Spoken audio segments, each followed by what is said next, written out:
Please help me welcome Congressman Randy Feenstra. For coming to my second annual family Feenstra picnic. What a crowd. Thanks for taking a Thursday morning / afternoon to be here. I see so many friends from Dordt University to when I worked at the Foreign Candy Company to when I was at the Pizza Ranch to people that have come from many places, from Iowa, from Tennessee, from California even, and I greatly appreciate that. I want to also say a special thanks to my wife and my kids.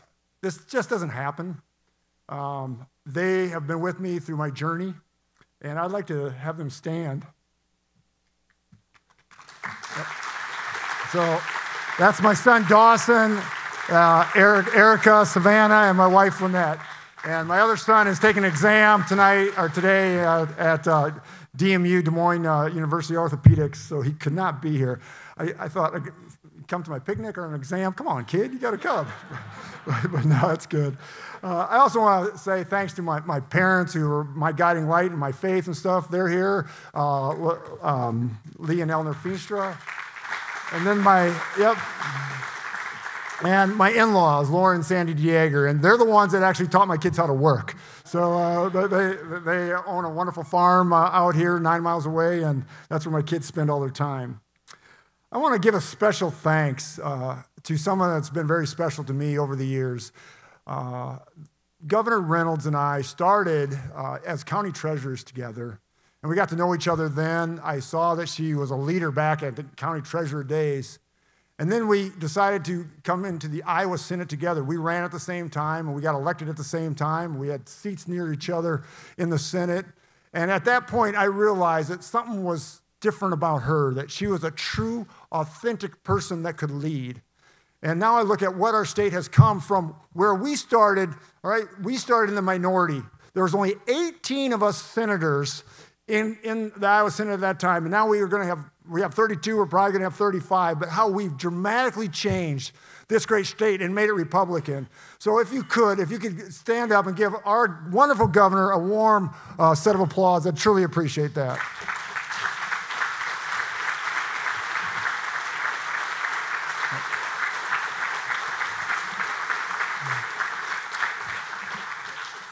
Thank you. You think about our state being truly conservative and great values, it's all because of her. I also want to, obviously, you saw our great Congressman Dr. Miller Meeks. She's been a true friend of mine in Congress. We talk all the time about healthcare issues, ag issues, and she's come all the way from Davenport. I greatly appreciate that. Secretary Mike Nag, what he's done for our agriculture community and the issues that we've had with avian bird flu and all this stuff in the last year, and he's just been a rock-solid person for our ag and a champion for our great state. Then I also want to thank, we have a lot of state senators and state representatives here. If the few of you could stand a minute, I'd love it if you're around. A few of you. Yep, and there's some in the back. Yep, thank you so much for what you do. And this place to me is home. I've been here many times. We've had a lot of different events here over the years with helping out the governor to different congressional people.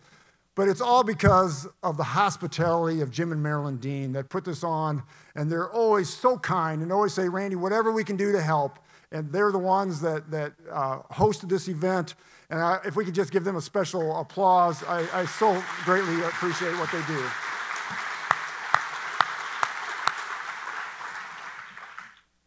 Well, 3.5 years ago, I asked for your support. I asked for your prayers as I launched my campaign for Congress to deliver results for each one of you, for our families, for agriculture, and for business, and for Iowa's 4th district. When I decided to run, I was focused on giving a voice in the halls of Congress to each one of us, to making sure that we had a seat at the table for our communities and for agriculture when big policies were being considered, when rules and administration were discussing what could happen with business and agriculture. Now, 1.5 years later, I remain humbled by the outpouring of support that you have shown my family and I.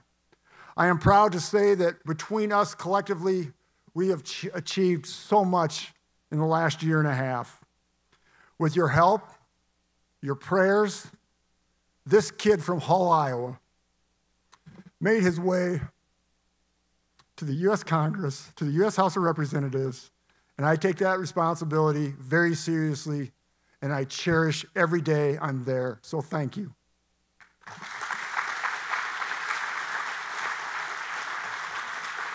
You know, Sioux County in northwest Iowa couldn't be more different than D.C. It is just night and day different. It's amazing. And I grew up here. I love this place. I love to come home. I love to be with my family. And in Sioux County and northwest Iowa, we proudly value life. I think about generations and decades that, you know, we've marched in the parades. We've gone to Sioux City and Sioux Falls to march around the abortion clinics. We've advocated. We've put people up and down the ballot that were pro-life. Last week, we got to celebrate. And we got to celebrate what we all wanted for the last 50 years. On a 6-3 majority decision by the Supreme Court, we overturned Roe v. Wade. That is amazing, isn't it? Something we all wanted. But in D.C., you're hearing them talking about every which way to try to change it back, to take our liberal, to take our taxpayer dollars and make sure that we can continue to fund abortions in those liberal states. In Sioux County, we value hard work. I talked about my in-laws. You know, I learned hard work by waking up early in the morning, baking bread, making donuts, throwing papers as I grew up. My kids learned hard work through their in-laws, working on the farm, vaccinating hogs, loading hogs, vaccinating cattle. I do a little bit of that, but sometimes they say, yeah, you just stay away. But you know what? In D.C., we have the progressive agenda of Pelosi and the Democrats that are paying people not to work. Literally, for the last 2 years, they're paying people not to work using our taxpayer dollars to do it.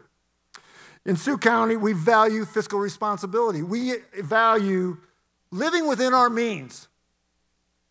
And yet in the last 2 years, this government has spent $6.5 trillion through all this cash in the system and caused this massive inflationary issue where now, as families, we as businesses have to figure out how we're going to pay for that gas bill, how we're going to pay for food, or if you're a business, how we're going to pay for the inputs, or agriculture, how we're going to pay for the fertilizer. All because of this reckless spending that's happening in D.C. In Sioux County, we value safety. We support law enforcement. We understand how important it is for security. But in D.C. and the liberal cities around us, violent crime is skyrocketing. Police budgets are being slashed. Prosecutors are refusing to prosecute crimes. It couldn't be more night and day than what we have here in Sioux County, where sometimes we don't lock our doors. Where I go on a walk with my wife, I never have to worry about being accosted. And yet in D.C., if I go run, I worry. We have a border that's wide open. 12,000 illegals coming across that border every day. The drugs of fentanyl and cocaine flowing through the borders, coming in our communities. This is what happens when you have a liberal, progressive agenda. Sioux County is also a way of life for agriculture. Most of us have grown up in the ag space. We enjoy the dairy. We enjoy the hog facility or the cattle yard or the egg production. It's our way of life. And we know that when they're successful, our main streets are successful, our hospitals are successful. And yet, in D.C., we have these same people, the progressives, that probably have never spent a day on a farm, probably have never loaded hogs. They want to ban pork through Prop 12. They want to regulate our waters through WOTUS. They want to protect our packers instead of the producers. They want to mandate the Green New Deal and put our farmers and our producers out of business. And then probably the most important thing, In Sioux County, we value our faith. It's our basic foundation. It's what drives us all. As we know it, it's what we do to further God's kingdom. In D.C., we're painted as radicals. We're painted as people that don't know what they're doing. And we fight every day for our freedom of speech and our freedom of religion, because that's who we are. We go to Mass, we go to church, because that is our focal point. That's our very foundation. And I'm so appreciative to grow up in a family that taught me that. This country could use more of Northwest Iowa and Sioux County to create solutions facing our great country today. For every vote I take in Congress, I keep my Christian conservative values close to my heart. It's good for Iowa, it's good for Sioux County, I'm in. If it's what the swamp wants, you can count me out. It's that simple. While the Democrats create one crisis after another, I have taken the oath to make sure I follow the Constitution and bring conservative leadership to Congress. I have voted to end taxpayer-funded abortions. I voted to lower taxes for families and farmers. I have voted to secure the border. I have voted to make America energy independent by the great biofuels of ethanol and biodiesel that we have in this great state. But the liberal progressive say absolutely not. We're not passing this. I have also opposed every last dollar of wasteful spending from Nancy Pelosi that has pushed on Congress. And think about this. She wants to impose these liberal progressive agenda that has destroyed her city of San Francisco. Destroyed it.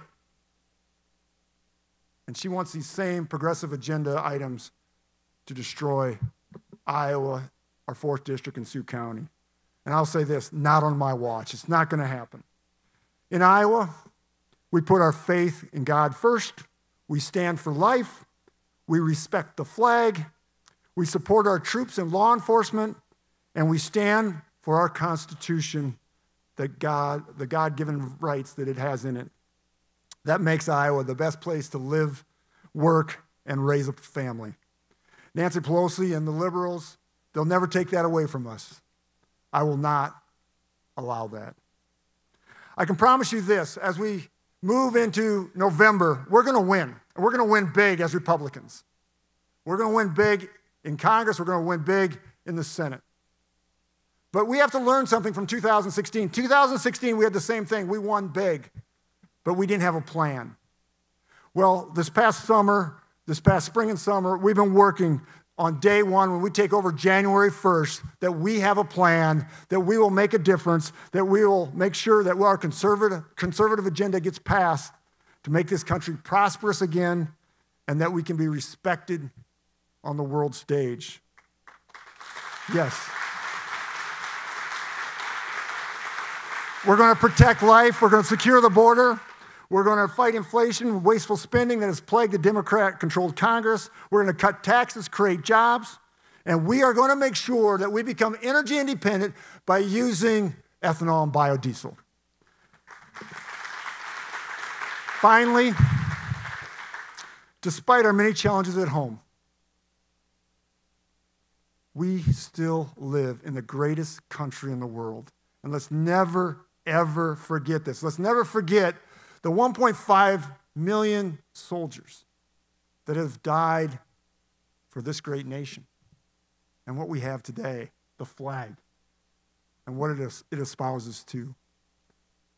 But it's up to us. It's up to us and our generation and the next generation to make a difference.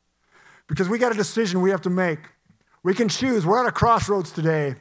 We're at a crossroads where the Democrats are passionately pushing their socialistic agenda. On the other side, we have us conservatives committed to capitalism and the dream and freedom. The choice is there. So as your voice in Congress, we can solve our problems together. As you've heard me say many times, we are government together. We, the people, can solve the problems. We together can build a brighter future, and we can make a difference for our children and our grandchildren, but we have to do our part. We can take the values that make Sioux County and Northwest Iowa great and make sure that they're the guiding principles for the Republican Party when we take over in Congress in January. I want to thank each and every one of you for your prayers, your support. I can't do it without you. May God bless each one of you. And let's have God bless this great land. Thank you so much for coming.